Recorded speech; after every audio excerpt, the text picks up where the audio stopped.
Yeah, welcome in. Welcome back to another episode of the Format Podcast. Here we go. So, football season is over. NFL football is over. That doesn't mean we won't have more football content coming. Definitely the draft is coming up and all that. So, we'll definitely get into that.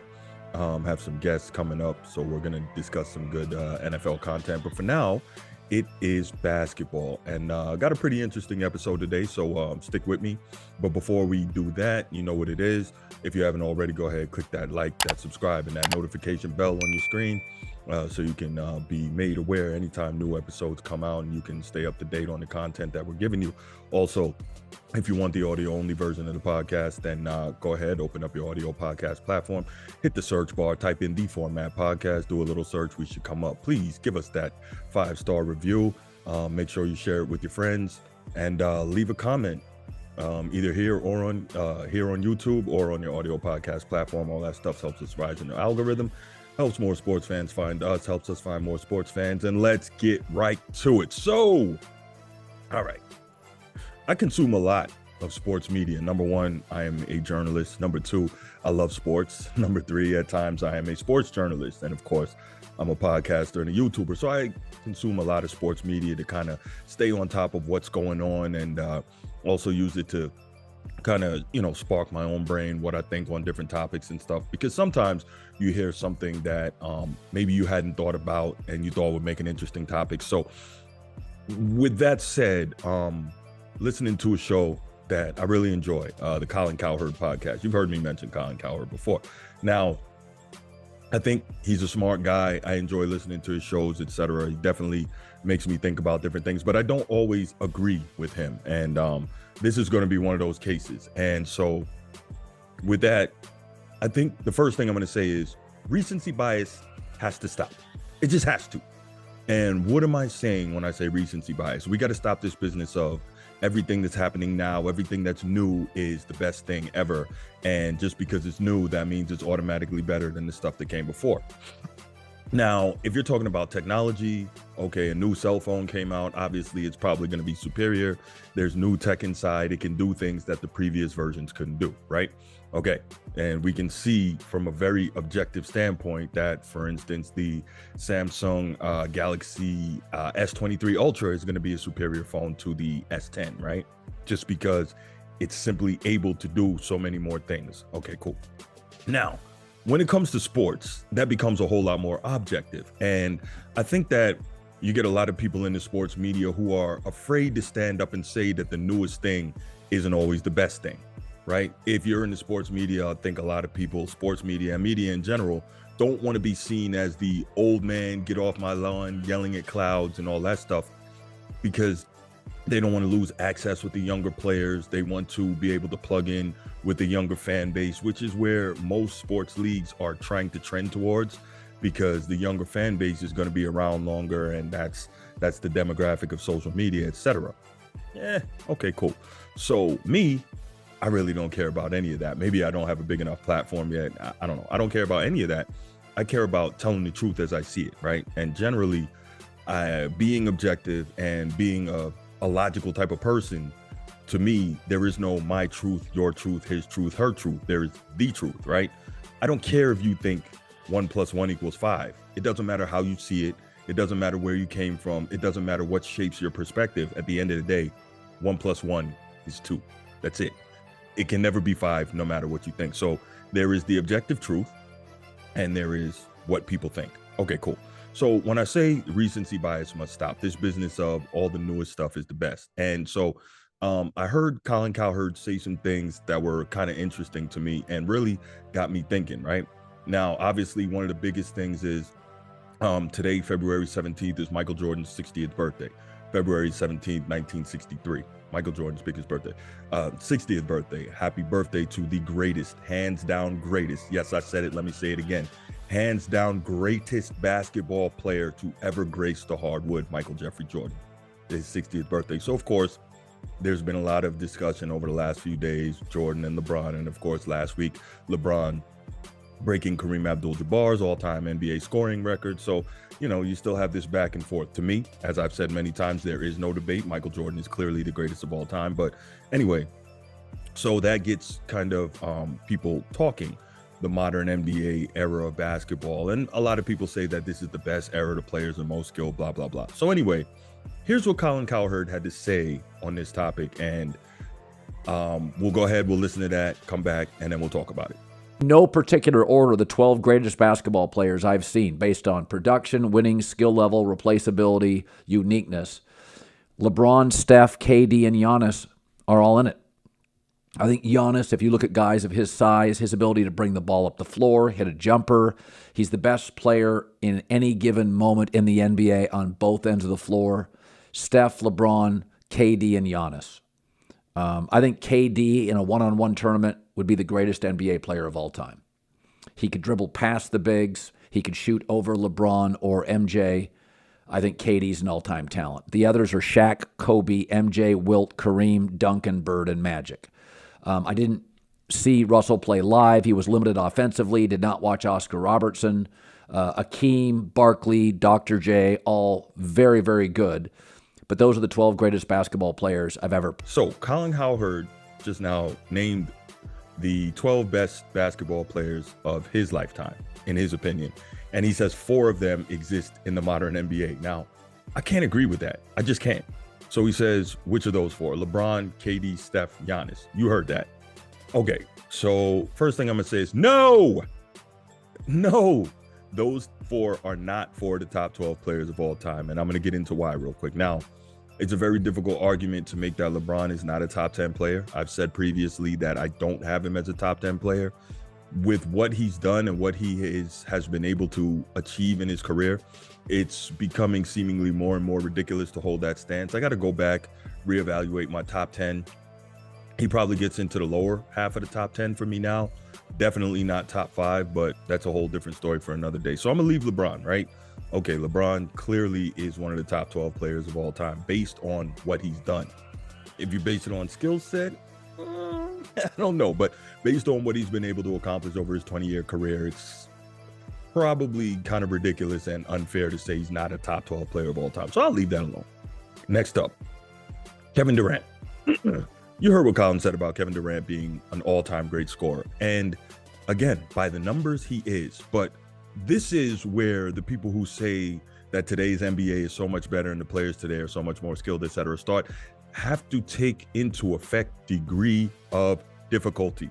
What do I mean when I say degree of difficulty? Time and time again, I've come here in front of this mic and I've talked to y'all about the fact that the rules have been changed to proliferate offensive production. Now, Kevin Durant, extremely skilled player. He can handle a basketball. He can shoot the basketball. He's a decent defender. He's got a brutal mid-range game. His mid-range game is cash. He can step out and shoot the 3. He can shoot the free throw. Really, he's got a total offensive toolkit. So why am I saying that I don't see him as one of the top 12 players in my lifetime? Because the fact is this. We saw in the NBA playoffs last year, the Celtics and the Nets. And the Celtics pretty much locked up Kevin Durant. Now, Kevin Durant is one of the most efficient 3-level scorers we've ever seen in NBA history. Again, the rules, the lack of physicality today, the time that he came into the league plays a huge role in that. It doesn't change the fact that he's got a certain skill set, but it allows his skill set to be more effective, right? Kevin Durant, last year in the playoffs, first round sweep at the hands of the Celtics, shot 38%, 38.6. So let's give him 39% from the field. That is not Kevin Durantish at all. Kevin Durant's normally between 50 and 52% from the field. Okay. He shot absolutely terribly in that series. And I think it was, he had like 39 points in the closeout game, but that was too little too late. Right. So he goes 36% from the floor, from two, overall, 33% from 3, just a terrible series overall. Now, he did his usual excellence from the free throw line. He shot 90% from the free throw line in that series, averaged 26.3 points. And again, that was buoyed by the fact that he had 39 in the closeout game. And I think he's like a career 29.5 point per game playoff scorer. So one of the best playoff scorers in history. But again, the Celtics locked him up. And what was a lot of what was said, the Celtics got physical with him. Everywhere he went, there was a body. Everywhere he went, he was getting bumped. He was getting double teamed. And often we see, right, The all-time great players, part of how they're judged offensively is how they're able to deal with double teams. Whether you're a big, you're a Shaquille O'Neal, whether you're a Hakeem Olajuwon or a Kareem Abdul-Jabbar, whether you're a guard, you're a Michael Jordan, you're a Kobe Bryant, these things are going to come at you. Whether you're a forward, you're a Larry Bird, you're a Dr. J, you're a LeBron James, you're a Tim Duncan. All the all-time great players, they get double teamed and they get evaluated on how they deal with that double team, right? Whether it's passing out of it to make their teammates better or whether it's being able to split it and score anyway. Okay, now the reason I'm bringing this up, the Celtics just offered Kevin Durant a bit of the physicality that he would have faced playing in the 80s and 90s, and he got locked up. So how can we look at this guy and say he's one of the top 10, top 12 players of all time when he couldn't even handle a bit of what he would have had to face game in and game out back then? So that's number one. Kevin Durant, no. Steph Curry. I love Steph Curry. I've always loved shooters because, again, I've felt like no matter your level of athleticism, if you want to and you put the time in, you can be a shooter, and that means you can have success in a game of basketball. Now, that doesn't mean you're going to be the greatest shooter of all time, arguably, like Steph Curry, right? Arguably. We say that because why? We've never seen a player, for the most part, like him, who can shoot off the dribble, who can shoot off the catch and shoot, who can shoot off the move and the catch and shoot, right? So Steph Curry is tremendous. His range is insane. He has changed the game in terms of the three-point shot and the way players today coming up are playing the game, right? And Steph Curry is incredible. We know he's one of the greatest shooters ever, arguably the greatest shooter ever. Okay, cool. Again, can't put him in the top 12 players all time. And why is that? Because there's a lot of great shooters in the history of the NBA, but never until this current era have shooters had the green light to shoot 10 or more three-pointers in a game like it's nothing, right? What if players from the past, great shooters from the past, suddenly got transported to this era? Green light, open looks, freedom of movement that the rules have changed to create, right? You got Steph Curry's pops, Del Curry, who is a great shooter. You got a guy like a Glenn Rice, who was, I want to say, the 1996 All-Star Game MVP and averaged about 27 points per game in that season. Lit it up. Led the league in scoring in the second half of the year, even more so than Michael Jordan, right? Okay, you got Mitch Richmond, one of the all-time great two guards, doesn't get talked about enough. Mark Price, one of the purest shooters the game has ever seen. Mahmoud Abdul-Rauf, the original Steph Curry, shoot it off the dribble, shoot it off the catch and shoot it off the curl, right? He could do all of that. Tremendous handle, get to the line, great free throw shooter. He is the predecessor of Steph Curry in terms of that style of play. But again, there's other reasons why he doesn't necessarily get the proper amount of attention or to do. But Mahmoud Abdul-Rauf, imagine if you could transport those guys to the NBA today. They would all be doing what Steph Curry is doing. And that's no disrespect to him. He couldn't help when he was born, right? So he's taking advantage of the rules as they are when he played, and he is maximizing his ability and his time in the league. So I get it. Much respect due and much love to Steph Curry. But all-time great, top 12? No, he's not that. He is great, but he's not a top 12 player of my lifetime. I can't do that. And real quick, right? Steph Curry, incredible shooter. And what do we know about shooters? It takes so much conditioning and legs to be able to shoot deep range and deep into a game. When I say deep into a game, I mean in the fourth quarter when no shots are needed, you still got to have your legs. And based on what we've seen from Steph Curry, I'm curious to know, would he be able to do that if he had to play in the 80s and 90s? And why do I say that? Because you got guards that were hounding you up and down the floor, right? Guys were hounding you either 94 feet or 3/4 of the length of the court. Your Gary Paytons, your Muggsy Bogues, your Spud Webbs, your Mookie Blaylocks, all these guys, right? So Steph would have to, in that era, expend energy just to get the ball across half court, right? He's got to do that. Okay, cool. Let's say he does that. He gives the ball up. He gets into the flow of the offense. Now, he's running baseline. Do you think that back then, the rules weren't what they are now? So as you're running baseline, you're trying to run off the screens your guys are setting for you, right? So the defenders now getting caught in the screens, maybe they're sticking their leg out. They're putting a shoulder into you. They're putting an elbow into you. So you're not just getting to run free, right? You're getting nicked all the way around.